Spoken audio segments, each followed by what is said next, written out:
ရက်အနေနဲ့ကြတော့မိဖုရားကြီးဟာအရှင်မင်းကြီးစီချင်းကပ်ပြီးသူမအရာအလုံးကိုသိပြီးပြီလို့ပြောခဲ့ပါတယ်။သူမဟာမေတော်ကြီးကိုလည်းအကြောင်းကြားပြီးသားဖြစ်ပါတယ်။ဘာလို့လဲဆိုတော့ဒံဘီဆိုတဲ့မိန်းကလေးဟာသူ့ရဲ့ကိုလုတ်တော်တွေကတယောက်ဖြစ်လာရမှာမို့လို့ပါ။ရုတ်တရက်ဆိုသလိုဒံဘီတယောက်သူမနားမလည်နိုင်တဲ့အရာတစ်ခုအတွက်ပြင်ဆင်ခြင်းခံနေရပါတယ်။နန်းတွင်အထင်းတော်တွေကသူမကိုဝစ်စုံတွေဆင်မြန်းပေးပြီးအလှပြင်ပေးနေကြတာပါ။ဘာတွေဖြစ်နေမှန်းသူမလုံးဝမသိခဲ့ပါဘူး။အရှင်မင်းကြီးနဲ့အတူနေ့လည်ခင်းနားနေဖို့အတွက်သူမကိုပြင်ဆင်ပေးနေတာလို့ရိပ်မိသွားတဲ့အထိပါပဲ။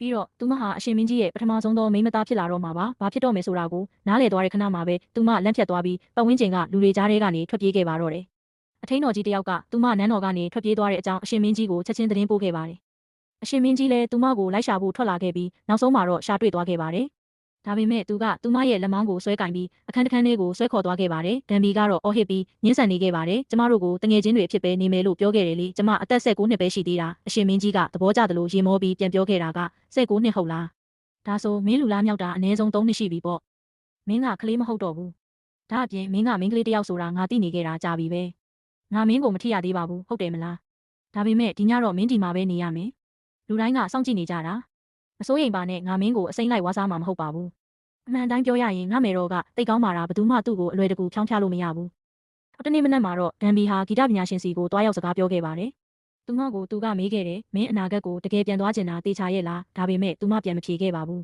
။သူမစိတ်အခြေအနေဝေခွဲမရဖြစ်နေပြီးနှလုံးသားထဲမှာလည်းတန်တရားတွေနဲ့ပြည့်နှက်နေပါတယ်။သူမလှည့်ထွက်သွားပြီးတယောက်တည်းထိုင်နေခဲ့ပါတယ်။ခဏကြာတော့မိဖုရားကြီးရောက်လာပြီးတယောက်ကသူမကိုတွေ့ကျင်နေတယ်လို့ပြောပါတယ်။ဒံဘီနန်းဆောင်ထဲရောက်သွားတဲ့အခါမေတော်ကြီးနဲ့မျက်နှာချင်းဆိုင်တွေ့လိုက်ရပါတယ်။သူမဟာဒံဘီရဲ့တကယ်အမေနဲ့အရာရာတူညီလွန်းနေပါတယ်။သူမစိတ်မထိန်နိုင်ပဲမျက်ရည်တွေကျလာခဲ့ပြီးသူမဘာကြောင့်ငိုရလဲဆိုတာကိုဘယ်သူမှနားမလည်နိုင်ခဲ့ကြပါဘူး။အဲဒီညမှာပဲသူမဟာဂျိုဆွန်းရဲ့နက်ခတ်ပေရဆိုင်ရာစနစ်တစ်ကိုတွားကြည့်ခဲ့ပါတယ်။အဲ့ဒါကိုဖန်တီးဖို့သူမကိုယ်တိုင်ကူညီပေးခဲ့တာပါ။အဲ့ဒါကတိုင်းပြည်အတွက်နေ့ရက်တွေနဲ့လတွေကိုတိတိကျကျမှတ်တမ်းတင်နိုင်ဖို့ကူညီပေးမှာဖြစ်ပါတယ်။ပြီးတော့အရှင်မင်းကြီးကသူမကိုသူလှုပ်ဆောင်နေတဲ့အခြားအရာတစ်ခုကိုပြဖို့ဖိတ်ခေါ်ခဲ့ပါတယ်။သူဟာစာလုံးပေါင်း28လုံးပါတဲ့အခရာအသစ်တစ်ခုကိုတီထွင်ခဲ့တာပါ။အဲ့ဒါကဖတ်တာနဲ့ရေးတာကိုပုံမလဲကူစေဖို့ရည်ရွယ်ပြီးပညာရှိတွေမကပဲဂျိုးစွန်းမှာရှိတဲ့လူတိုင်းသင်ယူနိုင်ဖို့အတွက်ဖြစ်ပါတယ်။သူတို့ခန်းမကြီးရဲ့အလဲကိုရှောက်လာရင်သူမကိုအခန်းအနား3ကလာထိုင်မှာထိုင်ဖို့သူကတောင်းဆိုခဲ့ပါတယ်။ပြီးတော့သူကလက်ထက်ချင်းရဲ့အထိမ်းအမှတ်ဖြစ်တဲ့နန်းတွင်းဆန်ထိုးကိုသူမရဲ့ခေါင်းမှာဆင်မြန်းပေးခဲ့ပြီးသူနဲ့အတူထာဝရရှိနေပေးဖို့တောင်းဆိုခဲ့ပါတယ်။ဒံဘီကငိုယိုပြီးပြန်ပြောခဲ့တာကကျမမနေနိုင်ဘူးမိုးရွာတာနဲ့ပြန်သွားမယ်လို့ကိုကတိပေးထားတာ။ကျမအမေကမျှော်နေတာပြီးတော့သူကကျမကိုယုံကြည်တယ်။အရှင်မင်းကြီးက